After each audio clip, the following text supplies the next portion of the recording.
आपके साथ क्या घटना घटित हुई है? भाई साहब, मैं 1 दिसंबर को लोहानी से भिवानी की तरफ जा रहा था अपनी इसी गाड़ी में अकेला। रास्ते में बाबा मेरे को मिला, इसने मेरे को हाथ दिया।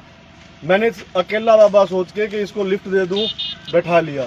बैठाने के बाद आगे जाके इसने मेरे को उस डेरा जो है, डेरे से 100-200 मीटर आगे इसने मेरे को गाड़ी रोकने के लिए बोला। तो मैंने, भाई बाबा जी थे, मैंने अपनी जेब में 100 रुपये निकाल के इनका हाथ में दे दी। यूँ मेरी तीनों बोलिया, बोले कौन से 100 रुपये? बोले तू बाबा ने थोड़ी देगा। इसने अपने जोड़े में तो 200 रुपये निकाले, इसने मेरे हाथ में रख दिए। मैं भगवान का दिया है, कुछ है बाबा। मैंने 100 की जगह उसकी 500 रुपये वापस दिए।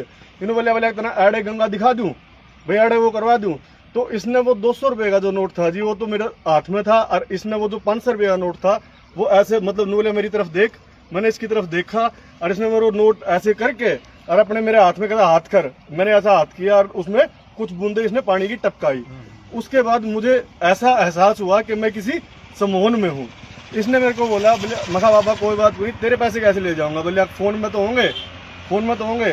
मखा हाँ फोन में हूँ। बोले नंबर लिख, नंबर लिख। तो इसने मेरे को बोला, बोला क्यों नंबर है वहाँ बता बाबा कितने? बोला जितना तेरा जी करा उतने दे दे। मैंने जी 21,000 रुपये की ट्रांजेक्शन की, 21,000 की ट्रांजेक्शन की। मैं बोला तेरा नाम का मैं वो लगाऊंगा, बोले ना भाई भंडारा बंडूरा करूंगा। बोले तू 30,000 रुपये और कर दे। मैंने उसमें 30,000 रुपये और किए जी। जब वो दूसरी बार 30,000 के लगे तो मुझको ऐसा लगा कि मैं किसी समोन में हूँ। तो जब मेरे वो छूटा, इसने मेरी ये चैन पकड़ रखी थी। बोले क्या चैन दे दे। मैंने इसको ये बोला जी ये चैन मेरे माँ की और मेरी बीवी की है, मैं यह चैन तो बाबा मैं ना दूँ। बोले गाड़ी दे दे। मान बाबा तू गाड़ी ले दे। कौन सी बाबा? इतनी देर में तो ये नीचे उतर गया। उसके बाद मैं चला गया वहां से। थोड़ी देर आगे जाके मेरे को जब ऐसा एहसास हुआ कि मेरे साथ कोई धोखाधड़ी हुई, तो मैं कहा ठीक है, मैं उसको जानता नहीं पहचानता नहीं। वो नंबर जो जिस नंबर पे किए थे, मैंने 1-2 बार उस नंबर पे फोन किया, वो नंबर किसी ने उठाया। उसके लगभग 3-4 दिन के बाद मेरे को अननोन नंबर से कॉल आती है। उसमें यही मेरे बोला भगत सुनील, और ये मेरे से दोबारा कुछ पैसे डलवाने की मांग करते हैं कि सेवा कर दे। तो मैंने कहा बाबा जी अब कुछ नहीं है, क्योंकि मेरा खुद पुलिस के साथ उठना बैठना है।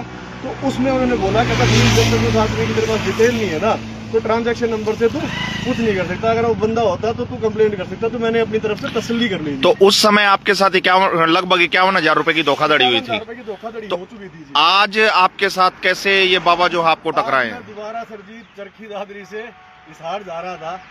बाय चांस इस रोड पे से जब मैं निकल रहा था, तो यही बाबा मेरे को सड़क पे हाथ देता है। यही बाबा मैं सड़क से हाथ देता है। जैसे मैं गाड़ी बाद में लेके आता हूँ, मैंने मिल गया, मैं जैसे गाड़ी से उतरा, मैं बाबा कैसे?